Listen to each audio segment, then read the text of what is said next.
It's Bonfire Night, the 23rd of June in Ireland, the one day in the year where you're legally allowed to have a bonfire and burn stuff. A night, a day of celebration, where friends come together, you celebrate the good weather, the long evenings, and Bonfire Night was actually the night that inspired me to write my third book called Jack and Adam the Blaze. It originally started out like this as a cover at the back, and then I changed it kind of more or less, changed it to more of a blue. That was more of a popular cover, also with the two eyes, because there's a bad guy in this particular book always keeping an eye on Jack and Adam throughout the adventure. Jack and Adam the Blaze is a great book, middle grade fiction, 8, 9, 10-year-olds, not too long, not too short.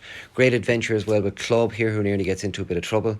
Check out Jack and Adam the Blaze on adventuresofjackandadam.com. Have a safe bonfire night.